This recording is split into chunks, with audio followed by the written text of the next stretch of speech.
आपको मैं बताऊं कि जो म्यूचुअल इंडक्शन होता है ये इतना अच्छा और इतना इम्पोर्टेंट फिनोमिना है कि आप देखेंगे म्यूचुअल इंडक्शन का सबसे ज़्यादा यूज़ हम इलेक्ट्रॉनिक डिवाइसेस में करते हैं। इलेक्ट्रॉनिक डिवाइसेस में सबसे ज़्यादा ये इसका यूज़ करते हैं। इसमें अच्छाई ये होती है ना कि आपने जैसे एक कॉइल इधर लगा दी, एक कॉइल इधर लगा दी, जैसे भी लगा दिया। अब आप इस वाली कॉइल में, पहली वाली कॉइल में आप अगर करंट की वैल्यू बड़ी जोर से बदलते हैं तो जो परिवर्तन आप यहां करते हैं वही परिवर्तन सेकंड कॉइल में आपको मिलेगा। तो इसका यूज हम बहुत जगहों पर करते हैं। अभी मैं आपको उसका एक एग्जांपल भी बताता हूं। जब आप इलेक्ट्रॉनिक डिवाइसेस में ट्रांजिस्टर एज एन ऑसिलेटर पढ़ते हैं उस समय उसका यूज आपको देखने को मिलेगा। थोड़ा गौर से देखिए। ये हमने एक आयरन की रॉड ले ली, सॉफ्ट आयरन, नर्म लोहे की रॉड है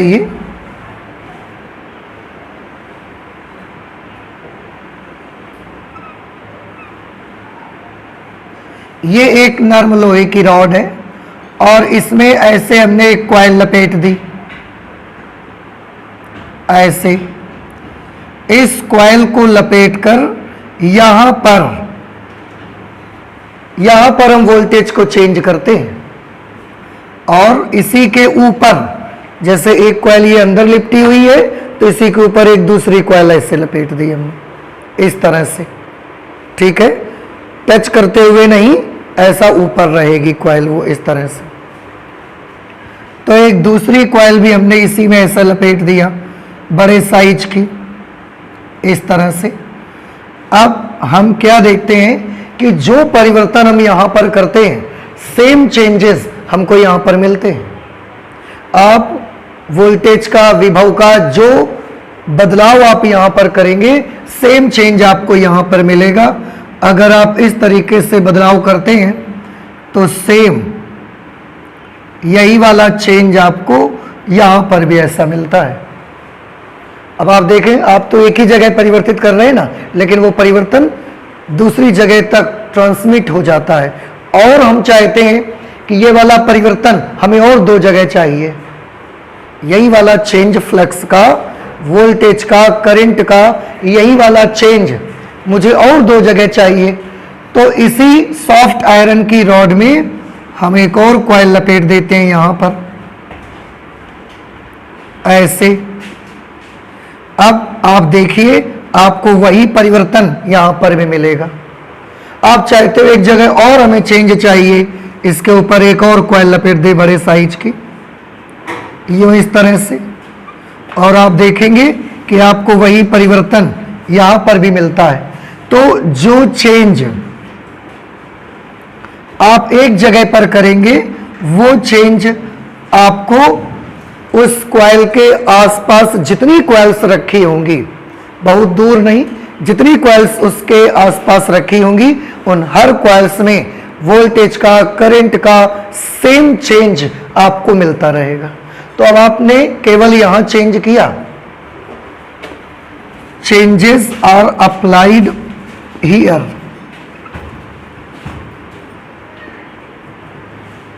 अप्लाइड ओनली हियर। चेंज जो है, जो परिवर्तन है, वो आप सिर्फ यहां पर अप्लाई करते हैं। सेम चेंज यहां मिलता है, सेम चेंज यहां मिलता है, सेम चेंज यहां मिलता है। तो एक कॉइल में फ्लो होने वाली करंट की वैल्यू जैसे ही हम बदलते हैं उसके आसपास जितनी कॉइल्स रखी होती हैं उन सब कॉइल्स में सेम टाइप का परिवर्तन आपको मिलेगा। हाँ, एक चीज हो जाएगी कि जब ये चेंज यहां से यहां ट्रांसमिट होगा उस समय एनर्जी थोड़ी सी कम हो सकती है उसके। इसका अगर एम्पलीट्यूड इतना है तो इसका एम्पलीट्यूड कम हो जाएगा, एनर्जी कम हो जाएगी, बदलाव वही रहेगा। कुछ बात समझ में आ रही है आपको? जैसे मैं यहां पर जब बोलता हूं तो जो भी मैं बोलता हूं वो सब आपको सुनाई देता है, लेकिन थोड़ा सा ज्यादा तेज सुनाई देता है। अगर आप यहां से थोड़ा दूर चले जाइए, ऐसा 100 मीटर दूर चले जाए आप यहां से, तो फिर मैं जो बोल रहा हूं हो सकता है सुनाई आपको वही देगा, तो चेंज वही जा रहा है, लेकिन एनर्जी कैसी हो जाएगी उसकी, कम। मेरी कुछ बात समझ में आई? जो मैं बोलूंगा सुनाई तो वही देगा ना आपको। ऐसा तो है नहीं कि मैं फिजिक्स बोल रहा हूं तो आपको कोई और लैंग्वेज सुनाई देगी, आपको इंग्लिश सुनाई देगी, ऐसा तो होगा नहीं। लैंग्वेज वही रहेगी, चेंज वही रहेगा, बस एनर्जी कम हो जाएगी। तो एनर्जी कम हो जाती है, उसके हमारे पास तरीके हैं एनर्जी गेन करवाने के। लेकिन एक चेंज जहां पर आप करेंगे, सेम चेंजेस आपको वो सब जगह मिलते हैं। और ये वही चीज है जैसे कि आपने अपने लैपटॉप में, अपने पीसी में जितने यूएसबी के पोर्ट बने हुए हैं, सब जगह एक एक यूएसबी आपने लगा लिया। तो चल एक ही चीज रही है लैपटॉप, और वो सारे के सारे चेंजेस आपको उन सब यूएसबी में मिल रहा है। ये हो सकता है, और ऐसा हम यूज करते हैं। और मैंने बताया सबसे ज्यादा इसका यूज इलेक्ट्रॉनिक डिवाइसेस में होता है। इलेक्ट्रिकल और इलेक्ट्रॉनिक दोनों डिवाइसेस अलग अलग हैं, और हमने शायद आपको इसका डिफरेंस भी बता रखा है। तो जो इलेक्ट्रॉनिक डिवाइसेस होती हैं वहां पर इन सबका ज्यादा यूज करते हैं। फिलहाल आज हम लोग एक और चीज के बारे में स्टडी करना चाहते हैं, और वो स्टडी करेंगे, उसका नाम होगा ओरिएंटेशन।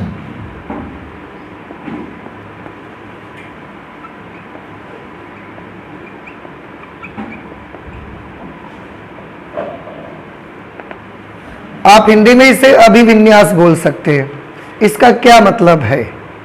इसका बेटा मतलब ये है कि होता ये है, हमने देखा कि हमने अगर एक कॉइल को, जैसे दो कॉइल्स हम लेते हैं, एक कॉइल हमने ले ली ये वाली, और एक कॉइल हमने ले ली ये वाली।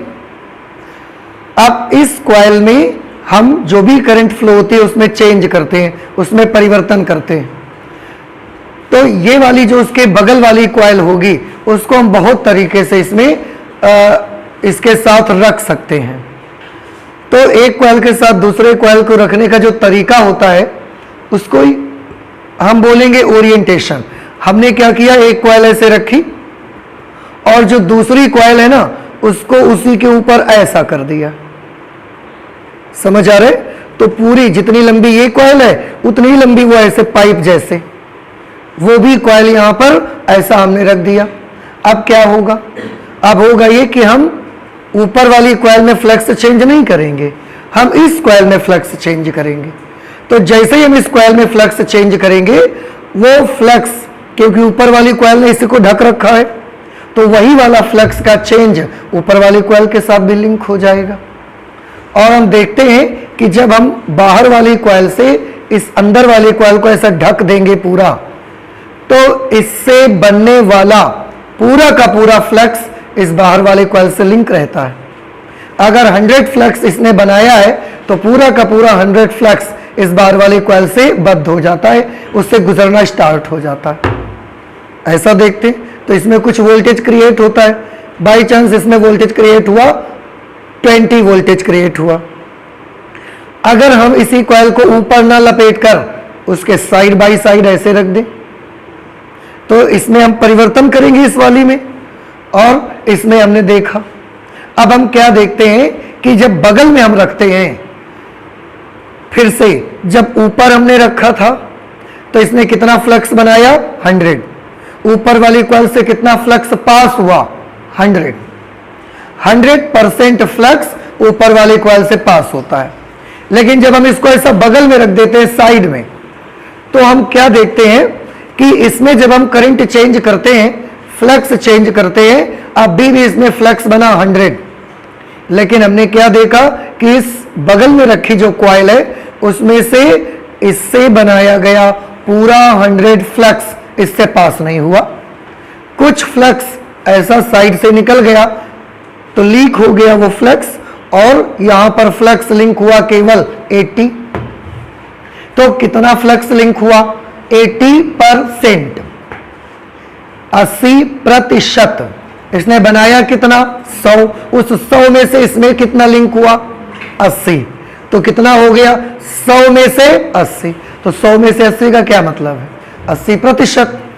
और जब हमने ऊपर लपेट दिया तो तब पूरी 100 में से 100%, फ्लक्स लिंक हो गया था। ठीक है, अब हमने क्या किया, इसने जो फ्लक्स बनाया, हमने कॉइल को बगल में भी नहीं रखा, हमने कॉइल को ऐसा थोड़ा ऊपर नीचे कर दिया। अब हम क्या देखते हैं, अब हम जब इसमें चेंज करते हैं तो ये अभी भी 100 फ्लक्स बनाती है, लेकिन इसमें से पास होने वाला फ्लक्स अब 80 भी नहीं है, क्योंकि और थोड़ा दूर चली गई, थोड़ा नीचे कर दिया हमने। अब इससे पास होने वाला फ्लक्स रह गया केवल 20, बस इतना। तो अब कितना फ्लक्स इससे पास हो रहा है, 100 में से 100 में से 20%। ठीक है, अब हमने इस कॉइल को ऐसा कर दिया, तरीका देख रहे हैं आप, पहले ऊपर लपेटा, फिर बगल में रखा, फिर थोड़ा ऊपर नीचे कर दिया, अब ऐसा कर दिया, इस तरह से ऐसे कॉइल रख दिया। अब हम क्या देखते हैं कि इससे अभी भी 100 फ्लक्स बनता है जब हम करंट चेंज करते हैं, लेकिन इससे गुजरने वाला फ्लक्स अब 0 है, 0। ऐसे में 80 बगल में रखी, बिल्कुल ऐसे में 0, तो ये बिल्कुल ठीक है, कोई प्रॉब्लम नहीं है। देखो ये कॉइल अपना मैग्नेटिक फील्ड कैसे बनाएगी, ऐसे, इसमें ऐसे कॉइल लिपटी हुई है, उसमें ऐसे करंट फ्लो हो रही है, ऐसा मैग्नेटिक फील्ड बना, तो इसका मैग्नेटिक फील्ड कैसा बना, ऐसा। ये कॉइल हमने कैसी रख दी, ऐसे, इसके सब रिंग कैसे हैं, ऐसे, इस तरह से ऐसे लिपटे हैं सारे के सारे छल्ले इसके। अब जब मैग्नेटिक फील्ड ऐसा बन के आता है तो अब आप बताएं, आपको फील्ड लाइंस कितनी बल रेखाओं को ये काटेगा, आप बताएं मुझको। काटने के लिए क्या जरूरी है, ऐसे बल रेखा कटती है क्या, ऐसे बल रेखा कटती तो नहीं है। तो जब रिंग हमने ऐसे कर दिए और फिर यहां से मैग्नेटिक फील्ड ऐसा बन के आता है तो ऐसा बीच में से निकल जाते हैं। स्प्रिंग को इमेजिन करिए कि ये एक ऐसी स्प्रिंग है, ऐसे इसमें लिपटी हुई है, और यहां से ऐसा फील्ड बन के आया, तो स्प्रिंग में जो बीच में गैप होता है वो सारा का सारा फील्ड इस गैप से क्या हो जाएगा, निकल जाएगा। क्या एक भी फील्ड इसको काटेगा? तो हम क्या देखते हैं कि एक कॉइल हमने ऐसे रख दी, एक कॉइल हमने ऐसे रख दी, बिल्कुल लंबवत। अब हम देखते हैं कि इससे पास होने वाला फ्लक्स बिल्कुल 0 हो गया। समझ आया क्यों? क्योंकि काट नहीं रहा। जब दोनों ऐसे रखे थे ऐसे, तब जब ये ऐसा गुजरता था तो इसको ऐसा काटता था, अभी ऐसा पास हो जाएगा, जब आप ऐसा रखोगे बीच में से निकल जाएगा। तो ये वाले जो ओरिएंटेशन में होता है, ये कॉइल्स को ऊपर लगाना, इसके बगल में रखना, ऐसा रखना, यहां रखना, ये सब क्या कहलाता है, ओरिएंटेशन, अभिविन्यास। इसमें आप बदल क्या रहे हैं, इसमें आप दोनों कॉइल्स का ओरिएंटेशन बदल रहे हैं। ठीक है, और ऐसी सिचुएशन पे जो ईएमएफ भी प्रोड्यूस होता है, जो उत्पन्न प्रेरित विद्युत वाहक बल होता है, वो भी कम होता है।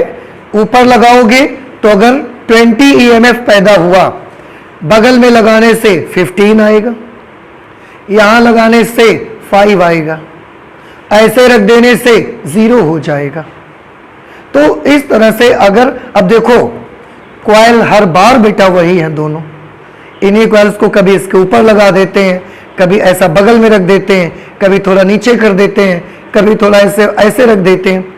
कॉइल्स दोनों वही है, सब कुछ सेम, लेकिन केवल क्या बदलने से उत्पन्न विद्युत वाहक बल में बदलाव आ जाता है, ओरिएंटेशन बदलने से बदलाव आ जाता है। समझ आ रहा है? अच्छा, अब इस ओरिएंटेशन में भी इसको हम एक और भाषा में बात करेंगे, तो इसको हम बोलते हैं युग्मन। क्या बोलेंगे हम इसको? युग्मन, जोड़ी बनाना। कभी हमने जोड़ी ऐसे बनाई, कभी जोड़ी ऐसे बनाई, कभी जोड़ी ऐसे बनाई, कभी जोड़ी को ऐसे बनाया, तो इसको हम युग्मन भी बोलते हैं। और आपने देखा अलग अलग युग्मन में अलग अलग तरीके का ईएमएफ आपको मिलेगा। अंग्रेजी में इसको बोला जाता है कपलिंग। कपल मतलब युग्म होता है, तो युग्मन कपलिंग बोलते हैं अंग्रेजी में। वही हमने यहां लिखा है, कपलिंग बिटवीन टू कॉइल्स, दो कुंडलियों के बीच युग्मन, दो कुंडलियों के बीच युग्मन। देखो हमने इसमें क्या लिखा हुआ है, दो कुंडलियों के बीच युग्मन, कि विभिन्न परिस्थिति ही यह निर्धारित करती है कि उन दोनों कुंडलियों के बीच अन्योन्य प्रेरण गुणांक अथवा अन्योन्य प्रेरकत्व कितना प्रभावी है। अब आप देख रहे हैं इसकी लैंग्वेज आपको कुछ समझ में आई। जब हमने कपलिंग ऐसे बनाई तो अन्योन्य प्रेरण गुणांक कितना प्रभावी था, 100%। जब हमने ऐसे कपलिंग बनाई तो अन्योन्य प्रेरकत्व कितना प्रभावी था, 80%। जब कपलिंग हमने ऐसे की तो 40%। जब कपलिंग हमने ऐसे की तो 0%। तो कपलिंग ही डिसाइड करती है कि दो कॉइल्स के बीच में अन्योन्य प्रेरण गुणांक अथवा अन्योन्य प्रेरकत्व कितना इफेक्टिव होगा, कितना प्रभावशाली होगा। ठीक है, अब थोड़ा ध्यान से देखें। इसके लिए बेटा, क्योंकि physics is the science of measurement, physics में तो हम हर चीज को नाप के देखना चाहते हैं। तो हमने बोला ये वाली कपलिंग सबसे ज्यादा प्रभावी है, ये कपलिंग थोड़ी कम प्रभावी है, ये वाली कपलिंग बिल्कुल जीरो है। तो हमने इसके लिए अपनी फिजिक्स में एक नाम बनाया, एक क्वांटिटी बनाई, उसका नाम हमने रखा युग्मन गुणांक। क्या नाम रखा हमने? युग्मन गुणांक।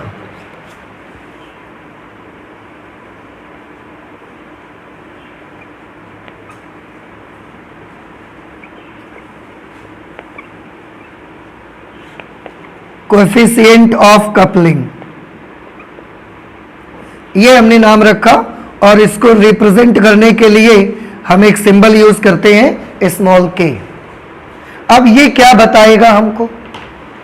ये हमको ये बताएगा कि कौन सी कपलिंग कितनी ज्यादा बेस्ट है, कितनी अच्छी है कौन सी कपलिंग, ये हमको बताएगा।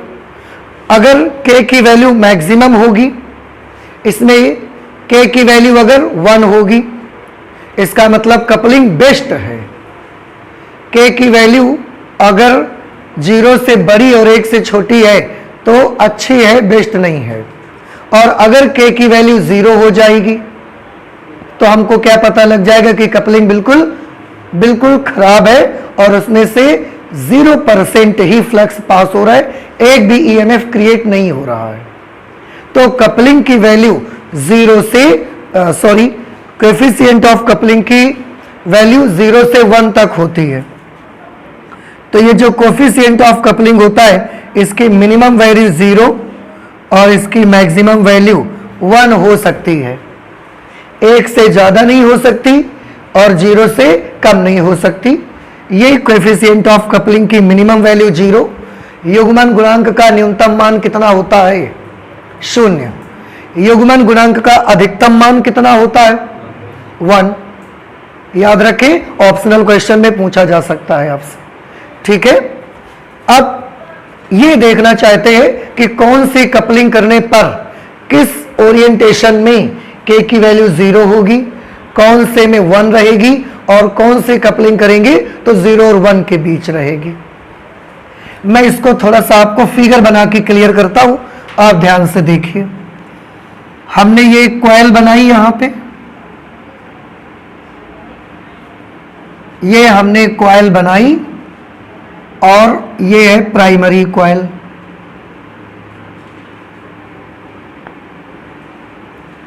इसी के ऊपर हमने एक दूसरी कॉइल लपेट दी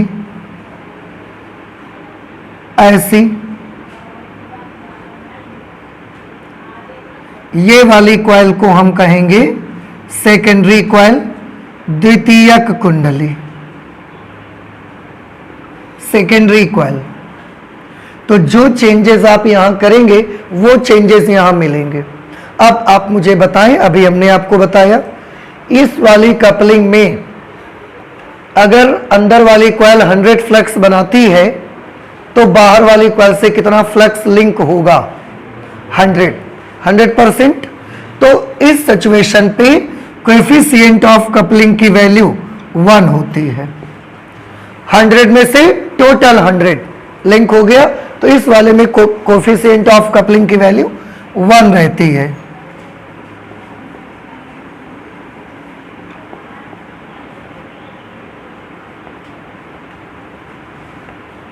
coefficient of coupling K is equal to 1 and this is the best coupling. तो जब भी हमें कभी एक कॉइल के बाद दूसरे में चेंज चाहिए होता है तो हम एक के ऊपर एक कॉइल लपेटते हैं।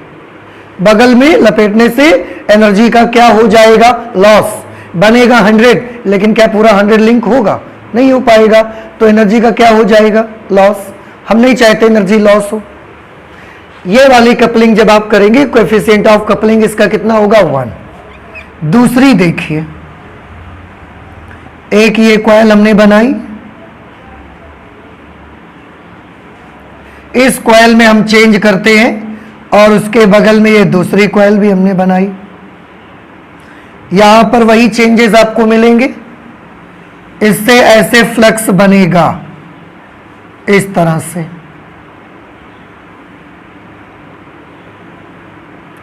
अब आप देखें, इससे बनने वाला 100% फ्लक्स इसमें से पास नहीं हो रहा है। ये वाली लाइंस बाहर निकल जाएंगी थोड़ा सा, ये वाली लाइन वैसा बाहर चली गई, कुछ ही लाइन तो अंदर से जाएंगी। तो क्या इससे बनने वाला 100% फ्लक्स इसमें से पास हुआ? Answer is no. तो इसका इस प्रकार की जब आप कपलिंग करते हैं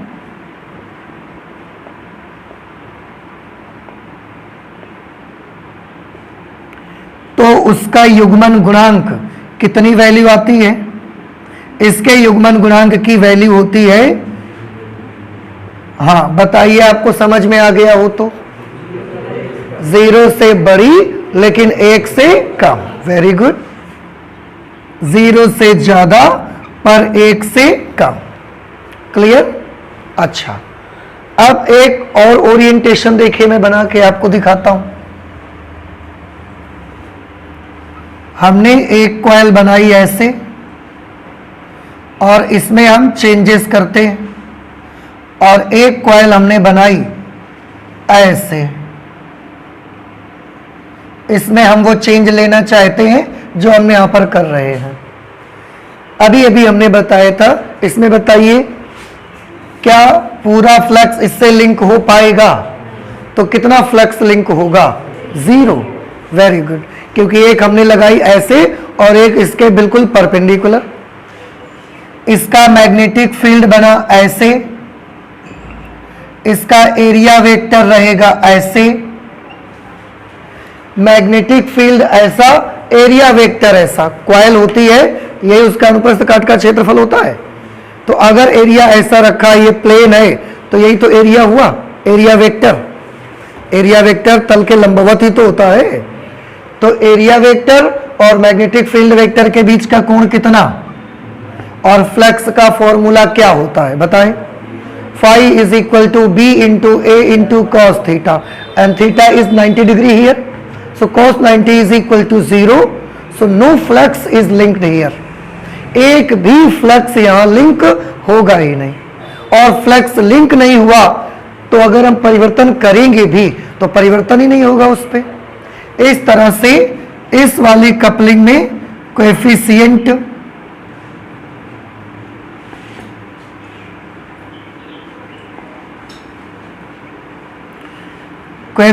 ऑफ कपलिंग की वैल्यू यहां पर कितनी होगी? 0। तो तीनों कंडीशन आपने देख ली कि मैक्सिमम कब होगा, 0 और 1 के बीच कब होगा, और के 0 कब होगा। ठीक है, तो आपकी पूरी 100% एनर्जी वेस्ट हो जाएगी, एक भी यूज में नहीं आएगी। कुछ समझ में आ रही बात आपको? ये होगा। एक छोटी सी बात और रह गई है मुझे बताने के लिए, वो मैं आपको बताना चाहता हूं। आप देखें, मैं बताना ये चाहता हूं जैसे कि बच्चों ने लास्ट क्लास में भी एक बात उठाई थी, यहां पे उनके मन में एक क्वेश्चन था, ये प्लस माइनस ये हमने लगाया यहां पर स्विच, और इसके तुरंत बगल में एक हमने कॉइल रख ली। अब जब हम इसमें फ्लक्स चेंज करते हैं तो इसका फ्लक्स चेंज होता है और वो फ्लक्स इससे भी लिंक होता है, इस तरह से ऐसे। और हमने बताया एक कुंडली में फ्लक्स परिवर्तन करने से उसके बगल में रखी दूसरी कुंडली में विद्युत वाहक बल उत्पन्न हो जाता है फ्लक्स परिवर्तन के कारण। तो बच्चों के मन में एक क्वेश्चन ये आता है कि जब इसमें हम चेंज करते हैं तो इसमें विद्युत वाहक बल प्रेरित होता है, तो क्या इसमें कुछ नहीं होगा? जबकि इससे पहले हम पढ़ चुके हैं सेल्फ इंडक्शन, स्वप्रेरण हम पढ़ चुके हैं इससे पहले।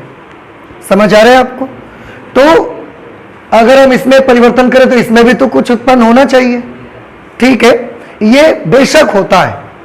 जब आप किसी भी कुंडली में फ्लक्स परिवर्तन करते हैं तो उसमें तो फ्लक्स परिवर्तन होता ही है, इसकी वजह से उस कॉइल में भी ईएमएफ पैदा होता है।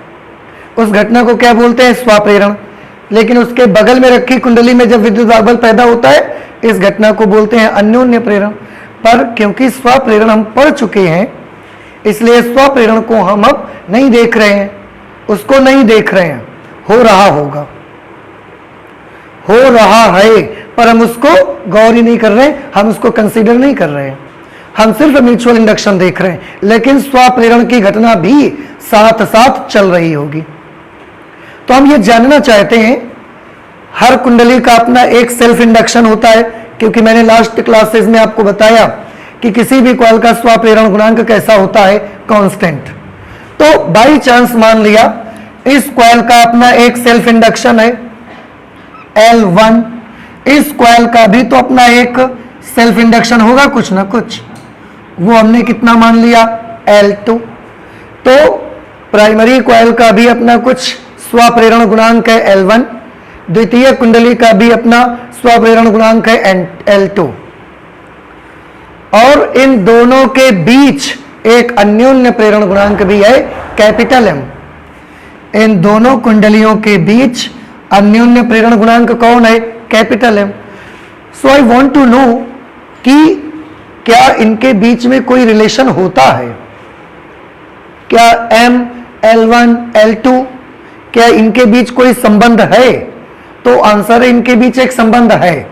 वो संबंध तो हमारे डेरिवेशन उसको हमको नहीं करना है, उसका डेरिवेशन हमारे सिलेबस में नहीं है, लेकिन for your kind information let me tell you that what is the relation between mutual induction and self inductions of two coils. दो कुंडलियों के स्वप्रेरण गुणांकों और उनके बीच अन्योन्य प्रेरण गुणांक में एक रिलेशन होता है। क्या रिलेशन होता है? M is equal to K under root L1 into L2। This is the relationship. अन्योन्य दो कुंडलियों के बीच अन्योन्य प्रेरण गुणांक और उन दोनों कुंडलियों के अपने अलग अलग स्वप्रेरकत्वों के बीच यह संबंध है। K क्या चीज है? यहां युग्मन गुणांक, अभी नहीं देख रहे थे आप? तो M क्या है बताएं?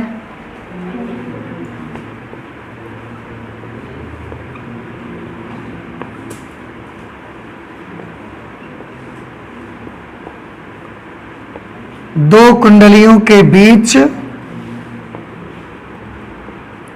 अन्योन्य प्रेरकत्व के क्या चीज है? युग्मन गुणांक।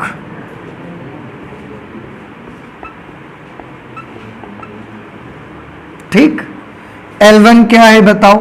पहली कुंडली का स्वप्रेरकत्व।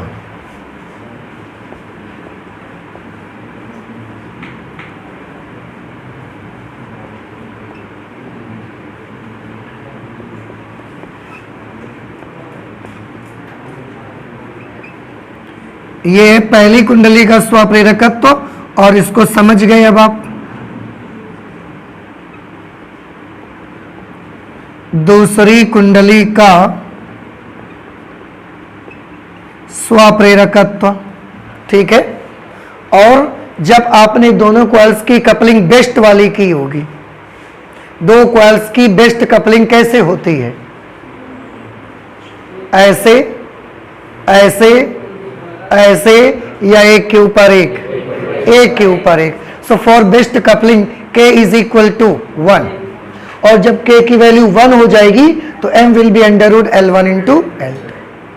सो for different couplings the relationship will be different, अलग अलग रिलेशनशिप आ जाएगी, और यहां कपलिंग की कोएफिशिएंट आपको लिखना पड़ेगा, ठीक है। So this is our last article in our mutual induction. इस तरीके से आपने म्यूचुअल इंडक्शन का भी सब कुछ पढ़ लिया। इससे पहले हमने सेल्फ इंडक्शन किया, फिर म्यूचुअल इंडक्शन किया, और म्यूचुअल इंडक्शन भी अब हमने कंप्लीट कर लिया हुआ है।